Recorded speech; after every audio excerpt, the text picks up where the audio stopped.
Em 8 de outubro de 2023, a Gasgrid Finland e a operadora do sistema de transmissão de gás da Estônia, Elering, notaram uma queda incomum na pressão do gasoduto offshore Balticconnector, de 77 km de extensão, que conecta os dois países pouco antes das 2 horas da manhã daquele dia. Com base nas observações, suspeitou-se que o gasoduto entre a Finlândia e a Estônia estivesse vazando. Foi então que as válvulas no gasoduto offshore foram fechadas e o vazamento foi interrompido. A Gasgrid Finland, em conjunto com as autoridades finlandesas, estonianas e europeias, passaram a investigar o incidente em cooperação com a Elering. Para manter o fluxo de gás em toda a região, o estado do sistema de gás finlandês foi garantido por meio do terminal flutuante de gás natural liquefeito da plataforma naval Ainkul, no Golfo da Finlândia. Os planos para construir um terminal de gás liquefeito no porto de águas profundas de Ainkul foram finalizados em junho de 2022, 4 meses após a invasão da Ucrânia pela Rússia, e o projeto começou a operar em janeiro de 2023. Após constatar que o vazamento do gasoduto Balticconnector estava relacionado a um grave rompimento da conexão subaquática, o presidente finlandês na época, Sauli Niinisto, disse que uma atividade externa estava por trás da violação da conexão Finlândia-Estônia, bem como danos a 2 cabos de telecomunicações. De imediato, o National Bureau of Investigations, como se fosse o FBI da Finlândia, recuperou uma âncora de 6 toneladas nas proximidades. Identificou o navio porta-containers de propriedade chinesa New New Polar Bear, de 554 pés, como o provável culpado pelo desastre. Inclusive, ele estava sem as suas âncoras.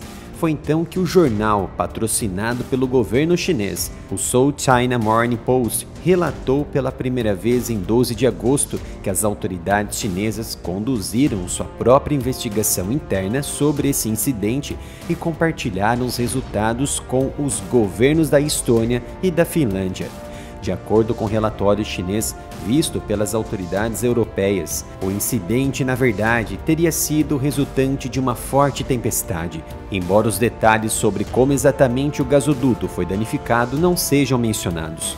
Falando à mídia local após a reportagem do South China Morning Post, o ministro da Defesa da Estônia, Hanno Pevkur, expressou ceticismo sobre a explicação chinesa. Pessoalmente, acho muito difícil entender como o capitão de um navio pode não perceber por tanto tempo que sua âncora estava arrastando no fundo do mar. Autoridades da Estônia e da Finlândia disseram que o New New Polar Bear, um navio porta-containers com bandeira de Hong Kong e registrado na empresa chinesa New New Shipping Line, estava na área e era o culpado pelo incidente.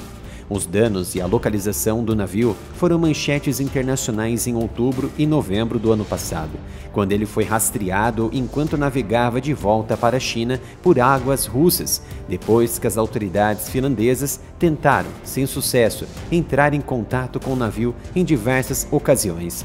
E por estar em águas russas, a atuação das autoridades era inviável. O documento não pode ser usado como evidência em uma investigação criminal estoniana.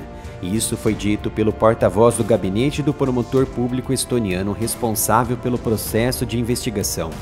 Um porta-voz da Agência Federal da Finlândia se recusou a comentar as descobertas da China, mas enfatizou que a sua própria investigação ainda está em andamento. O que pode acontecer a partir de agora? No atual cenário político, em que um rompimento de recursos energéticos aflora ainda mais a crise energética da Europa, à medida que a guerra na Ucrânia só piora, o incidente acelerou o golpe no estômago da economia europeia e atingiu as atividades bélicas em prol da Ucrânia em algum momento nesta história. Embora o reconhecimento acrescente uma nova camada à história, investigadores estonianos e finlandeses disseram que relatório chinês não se qualifica como evidência oficial. O gabinete do promotor estoniano não recebeu o documento e que enviou solicitações de assistência jurídica às autoridades chinesas para reunir evidências e entrevistar a tripulação.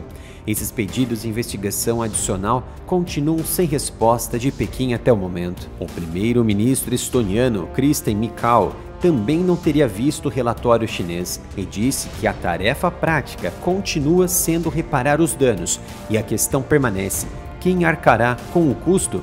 Tanto o inquérito estoniano quanto o finlandês estão em andamento. Sabemos da aliança de cooperação estratégica entre China e Rússia, e não deveria ser surpresa que os chineses tenham reconhecido o envolvimento, dada a quantidade de evidências.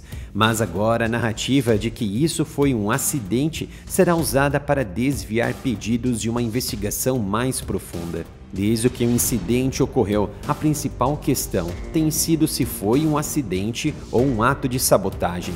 Os danos ocorreram meses após a Finlândia ter aderido formalmente à OTAN, em meio a preocupações crescentes da Aliança Militar Ocidental sobre ataques à sua infraestrutura submarina crítica, como cabos de internet, cabos de energia e oleodutos.